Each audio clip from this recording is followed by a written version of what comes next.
Here we go. This is the Steelers Squad Show on the Locked On Steelers Podcast Network. I'm your host, Tyler Feldman. And can't we all just get along? Cam Heyward, Steelers front office. I'm talking to you. Stop standing on business and just get it done. I'm former Pittsburgh Steelers offensive lineman Wayne Gandy. And Tyler, I'm here for all the rumors. When you start talking about Odell Beckham Jr., that makes me want to call in. Wave those terrible towels. It's the Steelers Squad, sponsored by Gametime. Everything Pittsburgh Steelers every week.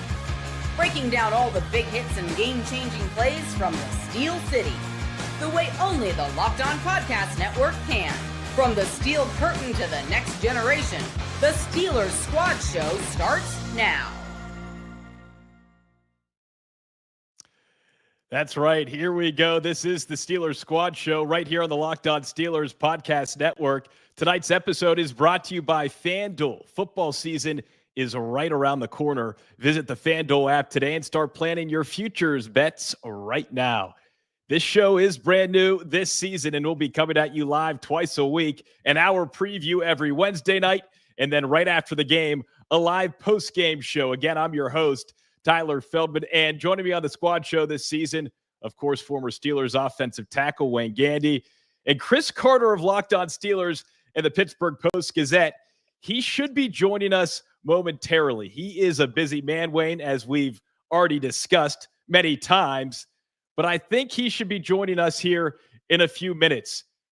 While we wait for Mr. Chris Carter, hey, Wayne, training camp, it's officially over. But this contract situation involving Cam Heyward unfortunately seems far from over. Heyward, no doubt a Pittsburgh legend, but could this realistically be his final training camp in black and gold? Let's kick things off tonight by talking about this contract standoff, Wayne, that has Steelers Nation buzzing. What are your initial thoughts? I know you have a connection to the family, but given this situation, it seems very unlike the Steelers to see a contract dispute go public like this in this manner. What say you? Tyler, first of all, training camp being over is like a holy day. I mean, it really doesn't get any better than training camp being over. It's one of the best days of the entire season, that drive back to your house from training camp.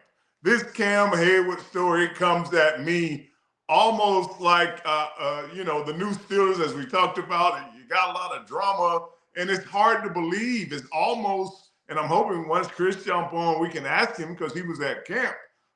You're almost thinking, is this a ploy just not to play in the preseason? You know, you would think he's already earned that with the years of service, how great he's played. He's just signed an extension last year. This kind of pops up. I don't know whether it's T.J. Watt motivated. Let's be honest, as players, we see what other guys around us, especially on the same team. We evaluate what we feel like we are to the team, and we get a little envious here and there in those situations. But it's really just eye-opening to see him handle the situation. He is in camp, which shows his leadership, and it gives you a sigh of relief. And as we all know, until September 1st, with a guy like him, we wasn't expecting any preseason action anyway. So there's no real time to panic right now. And that's why I said to you, I don't know if this is just like, look, man, I don't even want to be involved with practice. I want to save everything I have for the regular season. This certainly doesn't feel like your Dan Rooney Steelers. It really doesn't. I feel like under Dan's leadership, this would have just happened behind the scenes, especially with a player that means so much to the organization like Cam Heyward. Now, let's just go over the nuts and bolts a little bit. The situation involving Cam Heyward and the Pittsburgh Steelers. Cam's entering his final year of his deal, and he's expressed that frustration over the lack of a long-term extension. The veteran D lineman, he skipped voluntary OTAs earlier this summer, returned to camp, but he's clarified that he's not holding out. He's just seeking that respect. And according to recent reports, negotiations have stalled with the front office hesitant to offer multi-year guarantees to a player turning 36 this season. Wayne, I have to ask you, do you think it's respect, which I get, or do you think there's some ego involved, or is Cam just doing what he thinks he needs to do, given the fact of the matter that he's ranked 22nd in money earned in his current contract situation at his position? He was all pro last year. I get that this makes sense for him to ask from his side. I get that the Steelers are hesitant because, Cam signed what he signed. And so from a business perspective, I get the Steelers side, but this just seems odd to me that it's playing out in the public eye between that organization and that player of that caliber and what he means to the city of Pittsburgh and to the franchise. Players for the Steelers and front office, this is a situation that always comes up. It's just certain teams, as we talk about, used to handle it indoors. It never got out to the media. You never had a sniff that things like this was going on. It really just starts kind of what you alluded to. When you go out, especially on the football field, where you outperform in a sense, when you sign the deal, the extension, neither you nor the franchise was thinking, okay, he's going to be an all-pro again. We've seen it in the younger Cam, but you're not expecting it at this point in his career. And when you look at a team like the Steelers, they're not looking so much as the 22nd pay. They're saying they showed you the respect by extending you, and they don't really have a reason to go back to the table in their mind for this situation. You really are at that age where really only quarterbacks get these, longer 3 or 4 year deals. You start being on 1 and 2 year deals. Your contract, they will let it expire when you get to this age in a sense. And some things can be worked out. Maybe some different incentive packages can be added. But I think this all stems from him believing in himself, which he should. That's what made him such a Hall of Fame type player, that he is going to be able to go out and do what he's already done and shown last year, being an all-pro. 2023, Cam Heyward played through a groin injury, still provided veteran leadership, flashes of dominance. He's missed very little time over the course of his career. Over 80 sacks, 6-time Pro Bowler, 3-time All-Pro, one of the most decorated defenders in team history. Wayne, the point you made last week, though, and how this has played out in the public, the Pittsburgh Steelers and the Dallas Cowboys, I'm getting confused which team we're talking about right now, because the Steeler way that I grew up with, that I feel like my parents grew up with in Pittsburgh, that my grandparents grew up with, this would have been handled behind closed doors. Do you think Cam's being greedy, or is he just doing what he feels he needs to do to increase his value at a stage in his career where he knows Father Time is undefeated? I think he's doing it for what is in his best interest. And the thing a lot of times in these situations is neither party is wrong. Cam is not wrong at this point in his career for thinking, let me see if I can add on to what I've already had, even with the comfort of maybe getting another extension and giving him some comfort that he will get to retire as a Steeler if he chooses to play past this year. But we're talking about, even in the time of TJ Watt, arguably, and in my opinion, the most important person that's been on the defense. When you can find a D tackle inside that wreaks havoc, like Cam Heyward, even though the style points and the Michael Jordan plays and all that comes from TJ Watt, and a lot of times, guys in the secondary have played great. But it all starts with a guy like Cam Heyward. Every team, just like they're looking for a cover corner or a left tackle or a quarterback, they're looking for a defensive lineman that at times just is unblockable, that you can move from the nose, he can press the pocket against the run, he can get pressure, as you said, 80 sacks from inside, that's starting to get up there, as I said, Hall of Fame numbers. You start looking at some of the people that's in there, they didn't have 80 sacks from inside. That's edge rush type sack numbers. So he's in a great situation as far as having the confidence of looking out for himself. As we keep saying, this is just not something that we're used to the Steel City having out in the open. But it shows and holds his professionalism to, I think the new word is the hold in. Is that what it is? Not a hold out. I'm holding in. So, holding in. Yeah. So, and as I said, we still have a good 2 weeks. Nothing really for a guy like him. If he was in his first or second year, you would feel that anxiety that you need to get him out on the field. But right now, you're talking about a guy, if you can get him on the practice field with 10 days out, let's go play football. I think this all gets ironed out. To me, this is just a little bit of a show, unlike the Steelers, but hey, that's what we're dealing with right now. He's got leverage too, not just, all pro a season ago, Wayne, but Joey Porter Jr. recently said, we don't go anywhere without Cam. I mean, this is a staple within the culture of the Pittsburgh Steelers. I can't envision Mike Tomlin. Obviously, he's got to play both sides here, but I'm pretty sure he wants Cam Heyward starting every game possible on the defensive side of the ball for the Pittsburgh Steelers. Wayne, I will throw this at you, though. If you look at the success of the Pittsburgh Steelers with Cam Heyward, TJ Watt, with Watt, the Steelers are 0-5 in the playoffs. With Cam Heyward, they're 1-8. So, yes, you look at Watt, you look at Heyward, and you say, these are 2 guys that could maybe have their jerseys retired at some point, those type of players, Hall of Fame type players on the Pittsburgh Steelers, but they're 2 Hall of Fame type players on a team that hasn't really accomplished much in the Steeler standard of accomplishing much during their time in Pittsburgh. So I ask you this, the fans who are saying that Cam Heyward is being greedy and asking for too much, do you understand that point of view at all?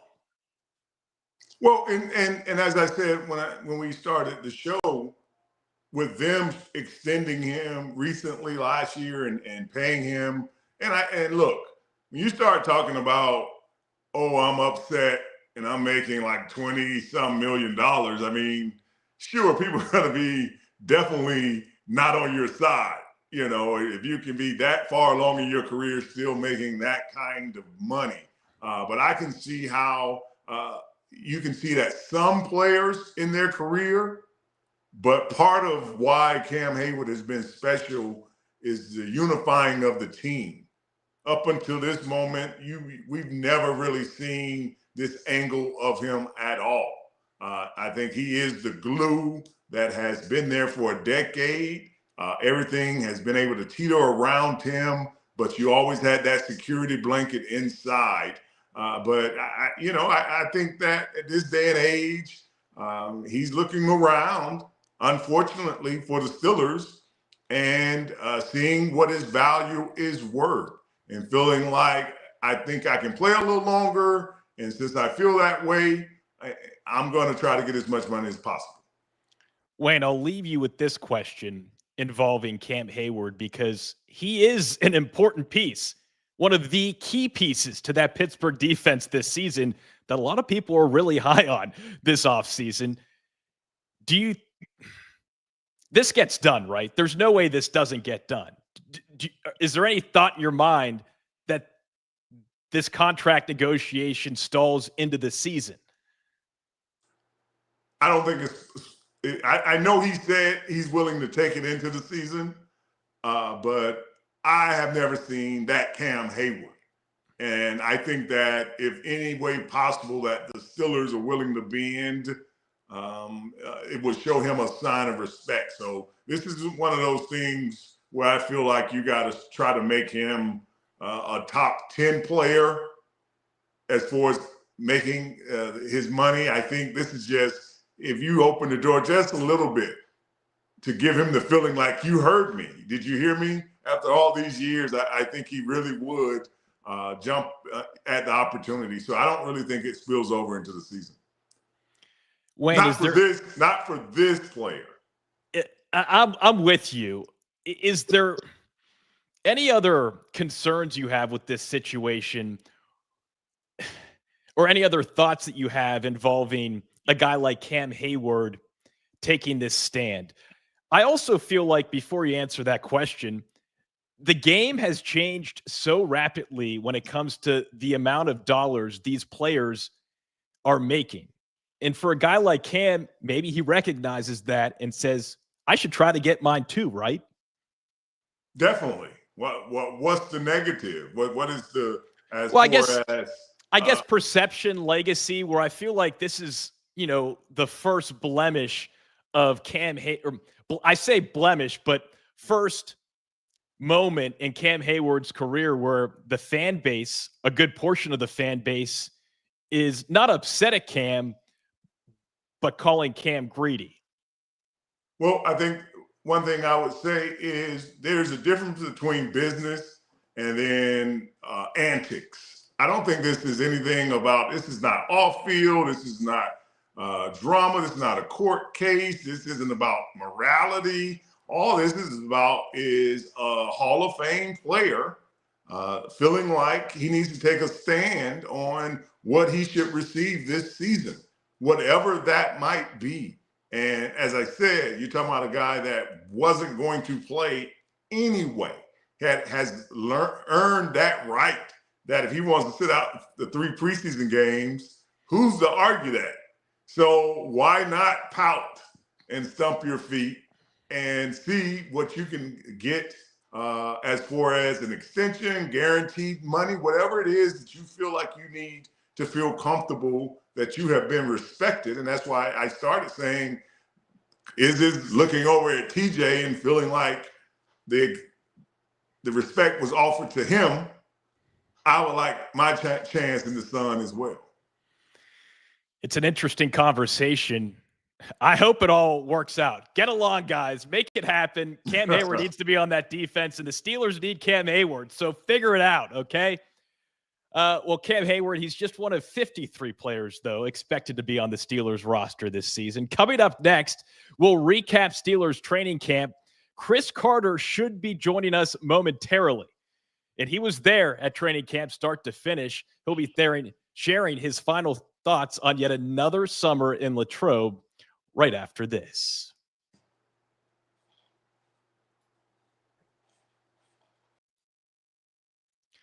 But first, August 26th is officially FanDuel Futures Day, a brand new holiday for football fans who live for bold predictions and preseason hunches. For just 24 hours, FanDuel is giving you deals on NFL season predictions. So whether you're calling your MVP, eyeing a long shot division winner, or ready to crown your Super Bowl champ before week 1 even kicks off, this is your moment. So take a flyer on the MVP race. I like Josh Allen. Crown your champion in August. I like the Buffalo Bills, actually, to win it all. I don't think it's that crazy. Or parlay your division winner, dark horses. Visit the FanDuel app today and start planning your futures bets now, because Futures Day is one day and one day only. FanDuel, play your game.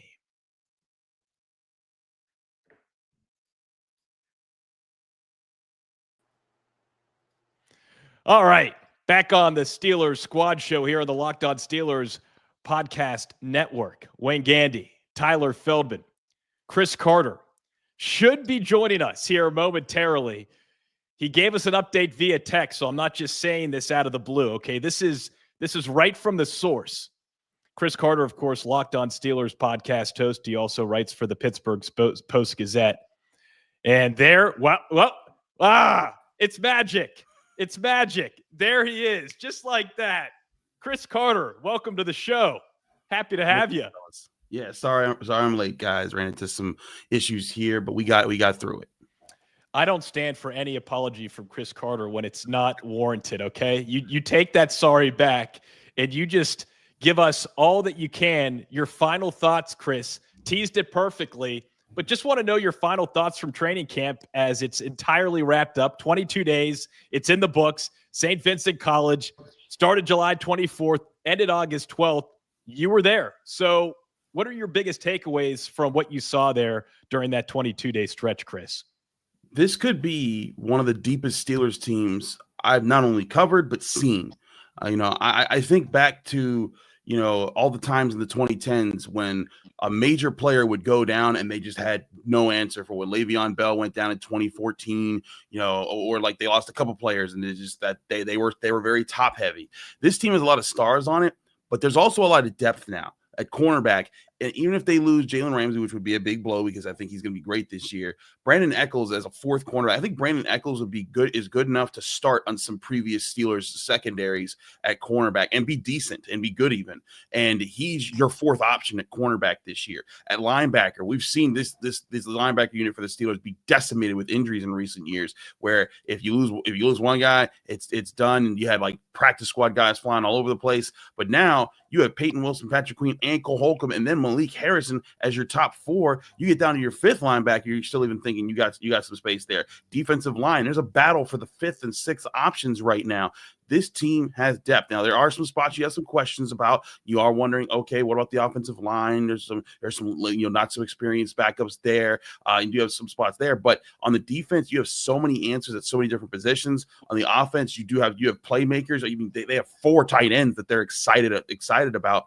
That is a strength of this team, and that's not something that you can say for a lot of recent Steelers teams. Aaron Rodgers saying that he really likes that tight ends room. Chris, listening to your show the last couple of days, you've been high on this organized chaos starting with Jalen Ramsey, it seems like. And Wayne, I want to ask you, a veteran guy who's still got some gas in the tank like Jalen Ramsey, what can he bring to that defense? Attitude. He can bring back that. Oh, is it Chris or? No, that's my bad. No problem.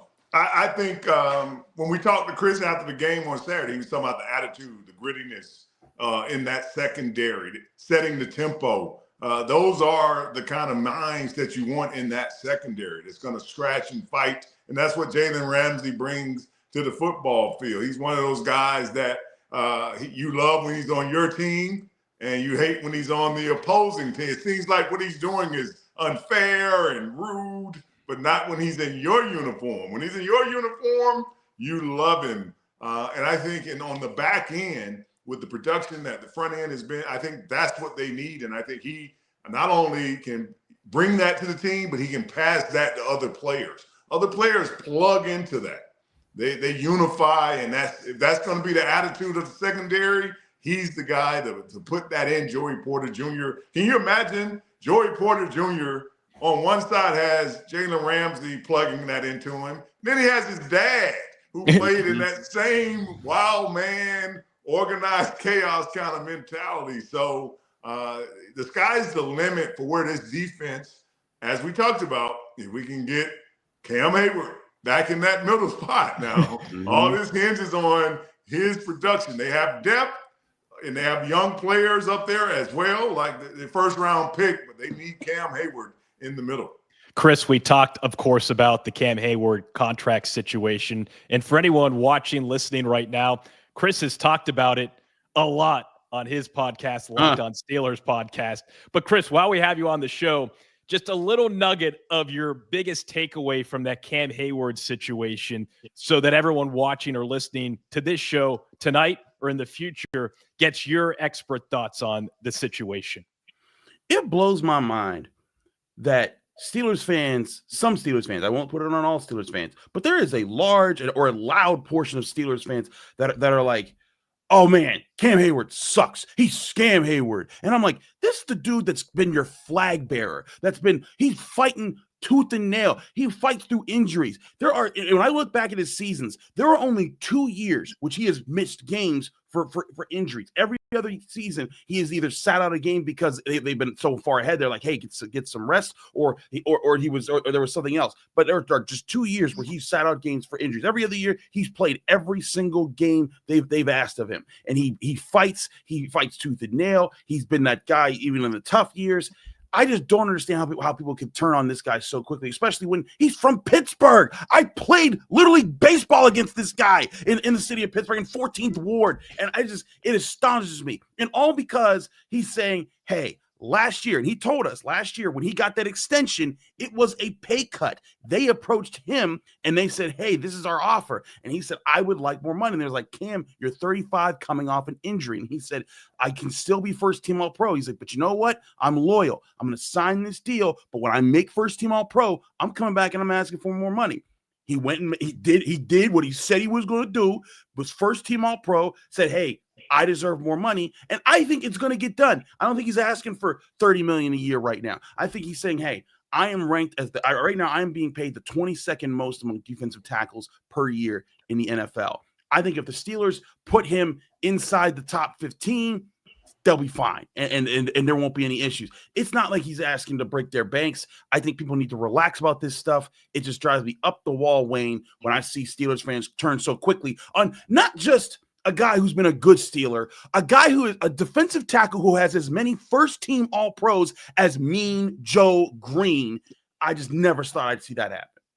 Yeah, we talked about it, and I told Tyler earlier, it's amazing how the guy that has really been the face of the Steelers on the defensive side of the ball, he has done everything that you would want him to. He's a professional. He's a leader. Never heard anything about him. Yep. One misstep.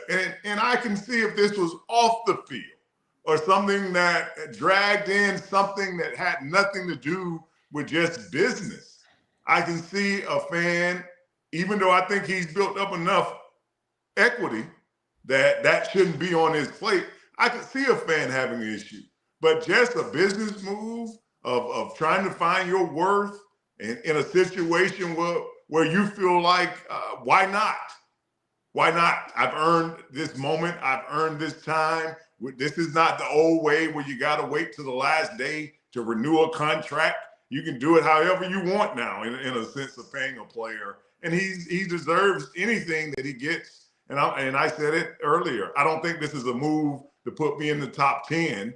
This is a move to move me a little forward and show me the respect after I put in a Hall of Fame career for your team.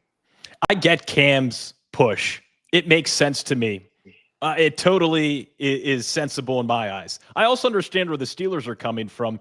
My biggest, Chris, and this is what I said, and Wayne said this on last week's Wednesday night show, is this the Dallas Cowboys or the Pittsburgh Steelers? This playing out in the public is just very much unlike the Steelers that I grew up with, that you guys probably grew up with, that my parents grew up with.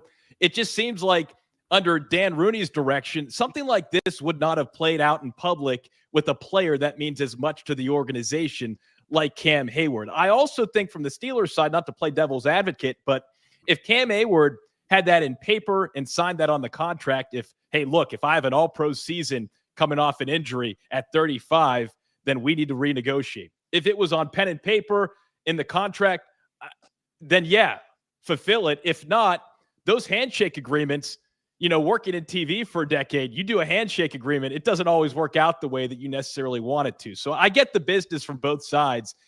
It's going to get done, right? There's just no...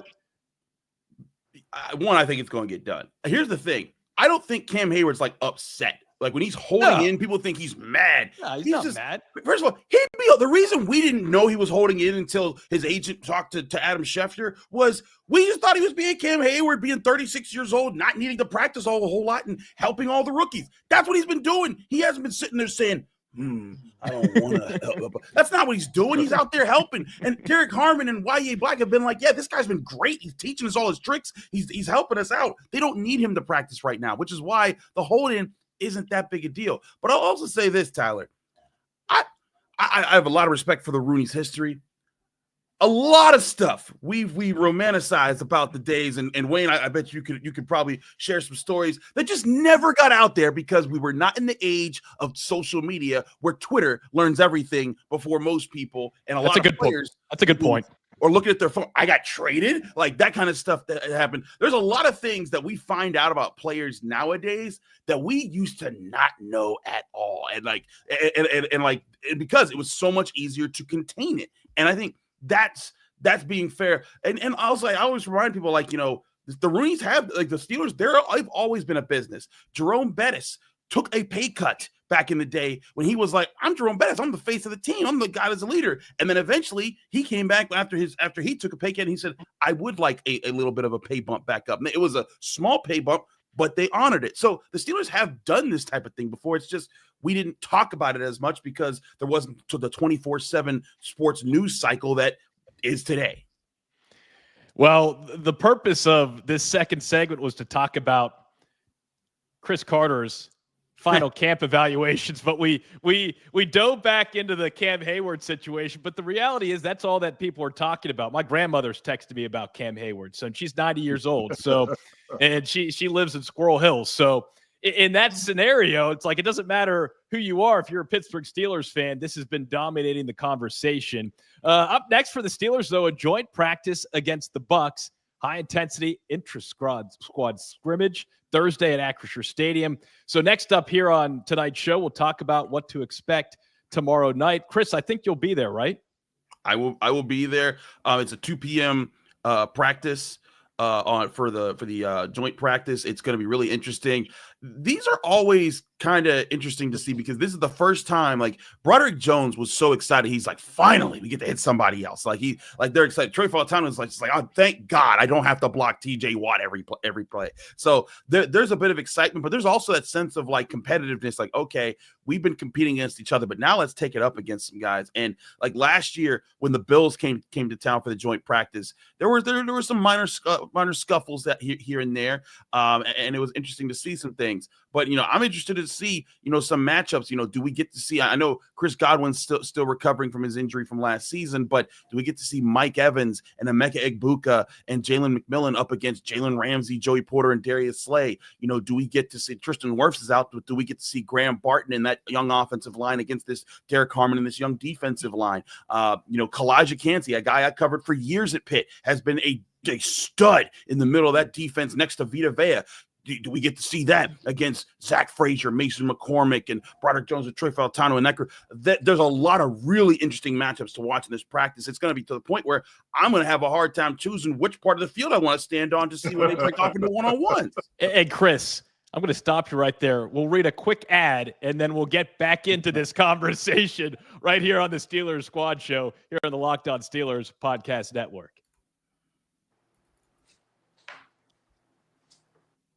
This episode is presented by Yahoo Fantasy. It's the best time of the year, guys. NFL kickoff is almost here, and that means fantasy football season is back in full swing. And this year, Yahoo Fantasy is turning things up with a fantasy football experience like never before.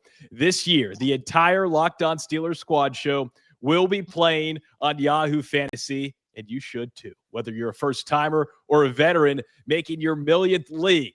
I've used fantasy football on Yahoo for years, and the updates they're rolling out this month are really wild in the best way. One of my favorite features is this new guillotine leagues that they just dropped. Every week, the lowest scoring team is eliminated, and the last one standing wins. Whether you're all in on something new or like sticking to head-to-head leagues or jumping into public leagues, Yahoo's got you covered.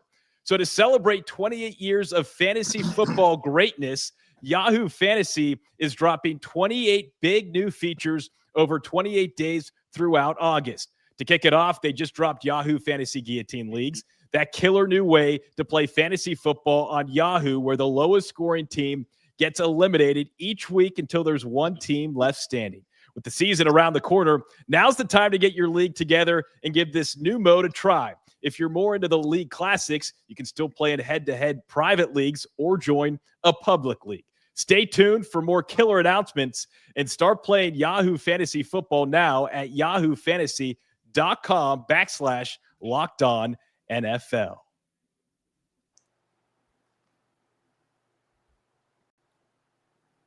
All right, back on the Locked On Steelers Squad Show. Chris Carter, Wayne Gandy, Tyler Feldman. Chris, let's dive a little bit deeper into this inter-squad scrimmage between the Pittsburgh Steelers and Tampa Bay Buccaneers. You said 2 p.m. Thursday. That's Eastern, depending on where you're watching or listening from. Let's dive deeper into those matchups. What do you hope to gain from the Steelers in this inter-squad scrimmage?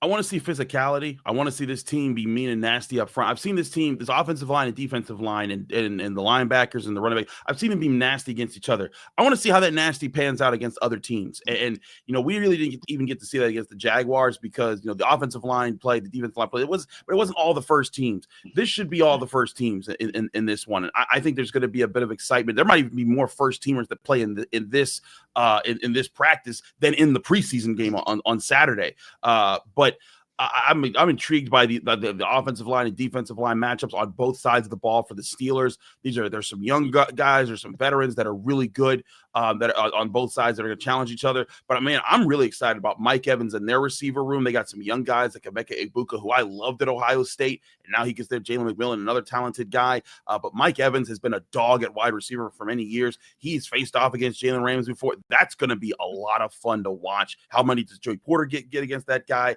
If you watch the Pivot podcast this week, Jalen Ramsey, indicated he was like, "Hey, and Joey wants to go up against Jamar Chase, but we made it clear that's my guy when we played." So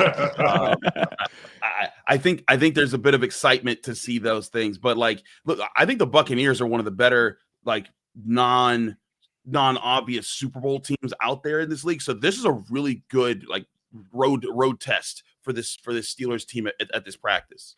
Wayne, take us into the trenches for these inter-squad scrimmages, these joint practices. What do you remember, and what did you always try to gain out of these opportunities? I remember when the one-on-one matchups came up, when you broke it and the D and O-line went down the battle. When I was with the Rams, we would go to Champaign and have practice against Chicago. Alonzo Spellman was there at the time from Ohio State. And you're trying to find that balance between game speed and practice. And it's always based on who's in front of you. It's somebody you think that come September you're going to see, you put your game face on. You rotate the lines like that. And I think with the Steelers practice for how they handle preseason games now, as Chris was alluding to, some of your best action is going to take place tomorrow because you're not going to see Mike Evans and Chris Godwin necessarily in the preseason game. So it's a lot of excitement. And you look forward to it because after those hard days of training camp, now you have something a little more structured to see individual battles go on, get to catch your breath, and really go and tune yourself up against elite competition. Chris, you mentioned the word physicality. That's what you want to see at Thursday's joint practice. What position group for the Steelers needs to elevate physicality to the highest level? What position group needs to get more physical? I think the offensive line. Wayne, you talked about it after the first preseason game. There was coordination. They picked up the blitzes. They were communicating, but they weren't nasty.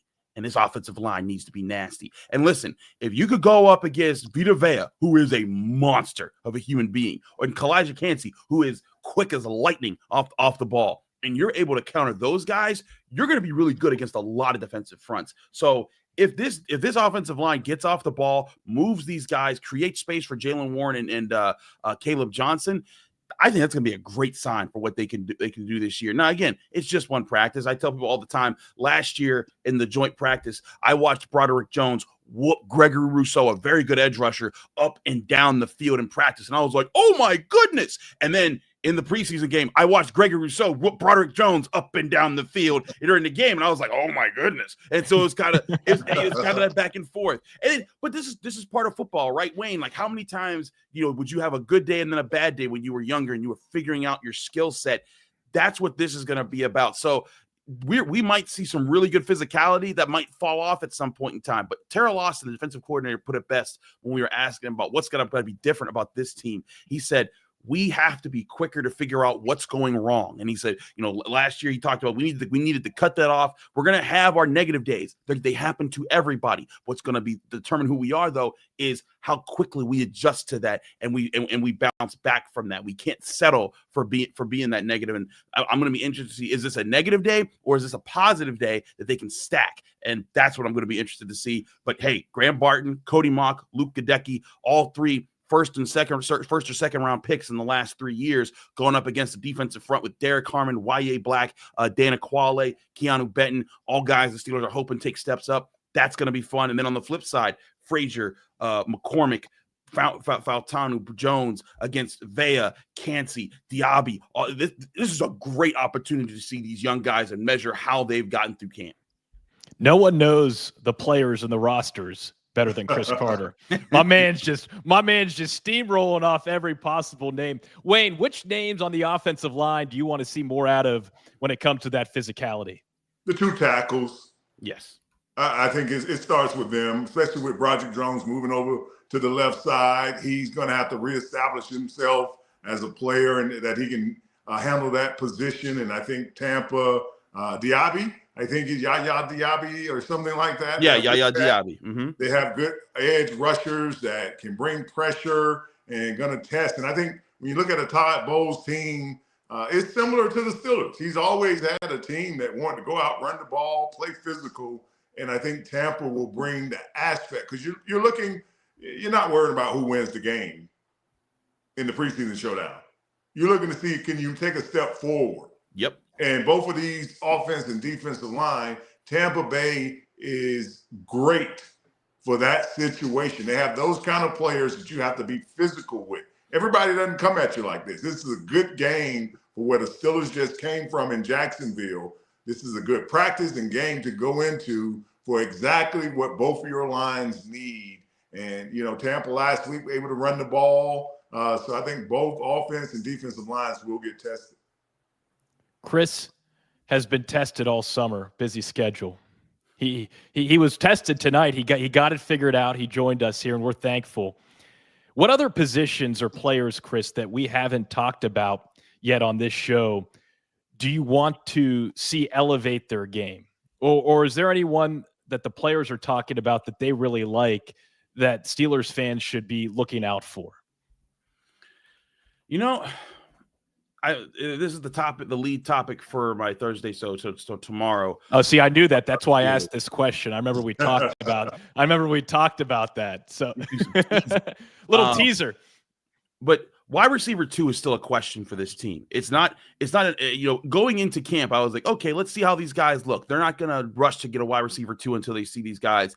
And then 2 weeks into camp, Calvin Austin's hurt and Roman Wilson hasn't made many plays. And I'm like, they need to go get a wide receiver 2. But then the last 2 weeks of camp, Roman Wilson's been balling. He's been making plays.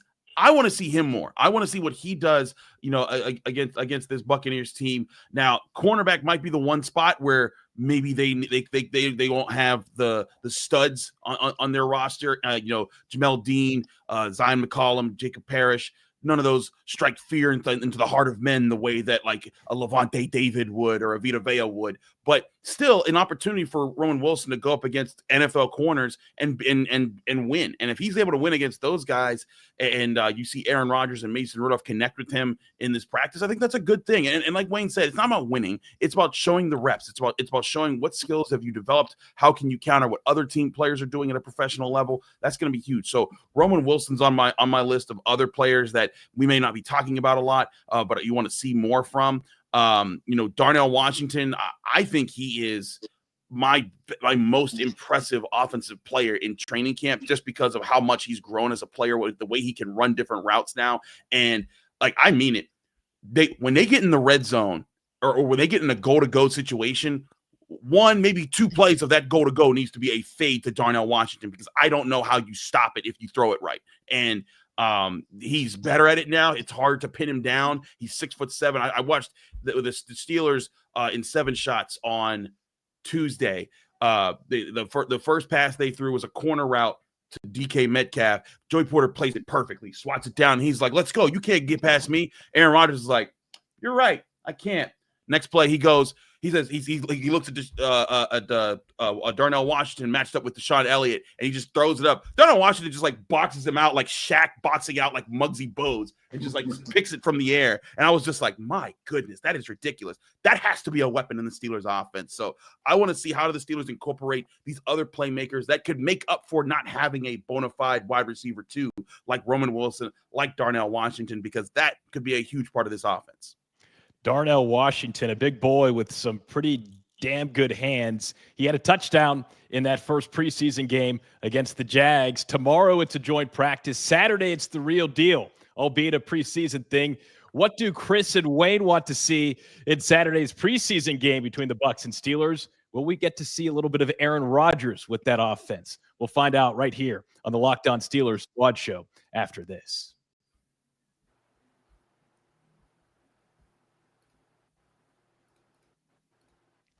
Welcome back to the Steelers Squad Show. He's Chris Carter. He's Wayne Gandy. I'm Tyler Feldman. Hey, the Steelers take on the Bucs Saturday, second preseason game, 7 Eastern, Acrisure Stadium.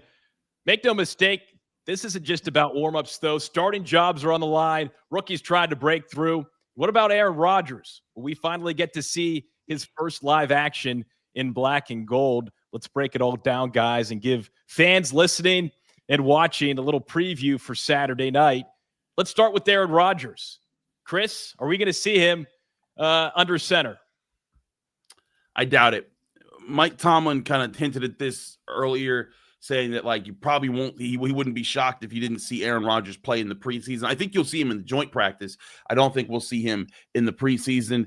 Aaron Rodgers even talked about, he's like, hey, you learn more from your things in the joint practice than you do in a preseason game. And I think that's kind of what they're approaching it. You know, this isn't like when, you know, like I covered college football up until this year. It's funny, this year they're you know, college football coaches have to give injury reports. College football coaches could lie to your face about who was playing. And like that would be kind of like how I feel like if Mike Tomlin just played Aaron Rodgers. It'd be like, he's like, oh, I tricked you. But in college football, there's a competitive advantage to that, right? Like I remember I was covering Pitt in 2020. Kenny Pickett was their starting quarterback. He was really good, got hurt, missed like a month. We didn't, and I traveled to Florida State. They're playing a pivotal ACC conference game, and I'm walking around Tallahassee, and then I get a call that Kenny Pickett's back, and we're talking all week about what they got to do to not having Kenny Pickett available. I'm just like, dang it, I would have been nice to know this before I was walking around in Tallahassee, but it's the competitive edge because now Florida State has a game plan for him specifically. They've had to prepare for other guys. They're not doing that in the preseason. I think what's happening here is Aaron Rodgers is probably going to do this joint practice. He's going to go through everything they need to go through, and then he's going to be on the sideline in the headsets talking through the things they're trying to work out with the offensive line. I know some people are going to say, well, they got to get their stuff together. They got to get their pacing together. They're going to be doing that. I just don't think I think they feel like with Aaron Rodgers, they don't need to do that right now in the preseason because they're getting those reps in practice, and he's a professional enough that he can show up on week 1 with all the reps they've done in practice, and that's going to be enough. Chris, I'm glad you ended with that note because that's how I feel. Like, I got to see Aaron Rodgers with this offense. It's not like he's 31 in his prime. This guy is 40 plus. We've got to get some game snaps, right, Wayne? What do you think?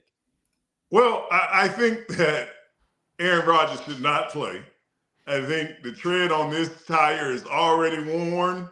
The steel wiring is sticking out. The sidewall is falling. So whatever we're going to get from him has to start week 1. It's great as a fan to be enthusiastic. You really are just being greedy. You want to see him because you want to see him. Hey, watch what you say there, buddy. Hey, let me be greedy. Look, it's not being greedy, Wayne. It's me saying if this guy can't play 1 to 2 drives in a preseason game without the fear of getting injured, you got a full season ahead of you, and I get that these games don't matter, but throw him out there for 1 drive. Let's see how it clicks in a game, right? Well, I think the biggest thing is teams now in the preseason are so vanilla. Yeah. That he's not really seeing anything that's going to force him to make decisions. So he gets out there 10 or 12 plays. It's just little drop-down screens. Those kind of things. So it's really just not, if any time, maybe the 3rd game, you start getting them some reps. I think in this preseason game, we want to see how the Steelers run the ball, because the 2 things, and Chris talked about it, the 2 things that a young quarterback in his 1st and 2nd year and a quarterback that gets past 36, 37, you need a run game and a tight end. You need a run game and a tight end. That's what you got to figure out, because that's what you're going to get. You got to create situations. And then on the defensive side, Can the front seven, this young team is going to be good up front, especially the backups. This is a good test to see them against a run-based team. Wayne, speaking about the running game, Chris, what have you seen from Caleb Johnson, Jalen Warren, those two guys? How do you see that running backs room shaping out? I think Jalen Warren's holding on to RB1, but I think slim holding on. I think that Caleb Johnson is explosive. He's powerful. They know that he's the future. But, I saw a lot of people trying to break down film in the preseason. I love it when we try to judge people just running back based off of, he didn't see this crack in this crease that I saw in the All-22 sitting there. And look, as a person who breaks down All-22 film, I get it. You want to be able to provide insights, but there's times we got to take a step back and be like, hey, man, it's just a preseason game. It's just his first preseason game with an offensive line that's very young, and they're running vanilla schemes. Let's just be patient and let's assemble some longer standing things before we start to say, hey, this is who this guy is. He doesn't have any vision. I saw that take on Twitter, and I was just like, I don't have time. I'm not doing this today. I'm not doing this today. We're not doing this at all. I think Caleb Johnson, if this offensive line gets good push, and that's another thing I want to see in this practice, can they run the ball on this defensive front? Because the Buccaneers are loaded at the D-line and linebacker positions. If they run the ball on those guys, that's an encouraging sign. But I think Jalen Warren, he still does all the veteran things he's really good at. The biggest thing for Jalen Warren, I'm a little concerned about his protection of the football. That was the one thing that Najee Harris always had over him, was Najee almost never put the ball on the turf. Jalen Warren put the ball on the turf a few too many times. Caleb Johnson, since I have seen him, and I was trying to put together all my notes, he's dropped a pass, but I have yet to see him from rookie camp to OTAs to mini camp to training camp fumble the ball when the defense is punching it out. And he told the defense, your job is to punch this ball out. He is protecting that football. That will be a big factor for the Steelers because Mike Tomlin does not stand for fumbling his football. If Jalen Warren has a couple fumbles early this year and Caleb Johnson is a guy they think won't let that ball hit the turf, that's going to play a factor. But I do want to see how these guys work with this offensive line and build their chemistry. Because also, Wayne, as you know, it takes time for running backs and offensive lines to figure each other out. It doesn't happen overnight. What? Say what? No, it takes a long time, and especially a young back like Caleb Johnson. He has to even learn what a hole looks like in the NFL. College holes are sometimes 3-4 yards that you can run through. An NFL hole looks like nothing. It's just a crease. Yep. And that's why I want you to hit the ball. And even watching him the other night, it looks like he's going to have to learn that, but they have to make a conscious effort of running the ball. It can't just be something that they get around to. I think they really need to just take this game and start off with a physical mindset and let the line run block. You can it's the preseason. You can take those first 2 or 3 drives. Somebody is sitting there looking for anything spectacular, especially once you tell them Aaron Rodgers is not playing. You know, they're going to look for you to go out and play tough football. And I'd like to see the run game get going. We've talked about the run game, quarterback, secondary, trenches on both sides of the ball. I feel like the linebacker position we've overlooked a little bit on this show through 3 episodes. Of course, you've got TJ Watt, Highsmith. Is a guy like Jack Sawyer, who else fills in on that linebacker core, Chris, that you're excited about? I mean, we talk about depth in this team, right? This is the deepest linebacker room I've seen in a long time, both outside and inside. A few years ago, when TJ Watt missed half the season, they had to go get Malik.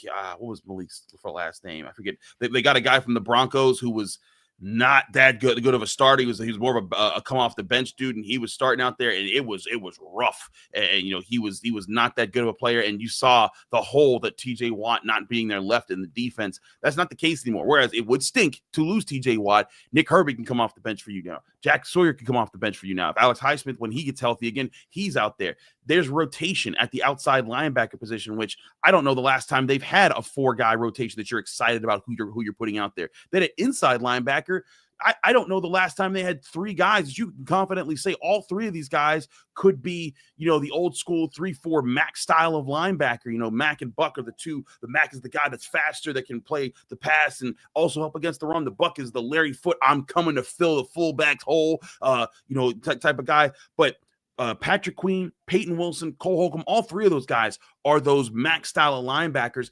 In today's NFL, it's so huge against the pass because when teams are trying to spread you out and they're trying to run coverage, you have now three guys that can match up with tight ends and running backs pretty well and also play in drop zones and be athletic doing so. And that's depth that you have there. I think there's a lot of excitement for this. I also think Peyton Wilson might also be one of the most underrated players of this team. I love what I'm seeing out of him. I loved him in college in the ACC, covering him there. He flies around. He hits. And like last year, he was nice, Peyton Wilson. I made a nice interception on Lamar Jackson. I'm excited about that. I made a nice tackle for loss. This year, he's like, I'm making tackle for losses, and I'm pointing you to go back in the huddle. I want to see that, Peyton Wilson. Like there was a rep against Kenneth Gainwell and Backs on Backers where they went back and forth. They each won one rep, and then Peyton Wilson's like, okay. And then the next rep, he just buries Kenneth Gainwell. And after the rep, he just says, hey, get to the back of the running backs line. Like he has been talking smack. You saw it when he slammed that guy in the first drive of that first preseason game against the Jaguars. He wants to be an intimidator. I love that out of him. And Patrick Queen, already a really great starter. I think as long as the defensive line keeps the linebackers clean, they could have a huge year this season for the Steelers. So, Chris, what I'm gathering here regarding Peyton Wilson, he's kind of like Liam Neeson this season in Taken. I will find you and I will kill you. In ways. My dad does a great Liam Neeson. He just, I don't know who you are. I don't know what you want. We got to get Pops on the show then. We got to get some Liam Neeson person. Don't get him started, man. He did it at my wedding. It was part of his wedding speech. He worked it in. And I'm like, oh, God, what is he doing? Yeah, we've got to get Pops on the show. We'll have an all dad show maybe. Wayne, best impersonation that you can deliver to this show. Me? I don't have that in Come on. You've got the deep pipes, man. Chris, I wish I had that talent. Chris, who's your best? Since we're on the topic. Who's my best impersonation? I have to think about that. I need to like sit back and like process that in the moment. My dad is just so good at it. He could do Jack Nicholson from A Few Good Men off the top of his head at any point in time. Like he loves movie lines. Him and my sister Jessica, they are so good at movie lines and impersonations. I am a step back from their talent level, but there's some I could do. I got to think about. I could do some Denzel. Get your hands off of me! Like I could do some Denzel Washington lines from back in the day. It's like Ramboozle, let it straight, run them up. But I gotta like think through it. My dad, my sister, it's off the top of their head. You could just tell them to do one, and they got like three ready to go. So what is this going to be a Hollywood-esque season for the Steelers?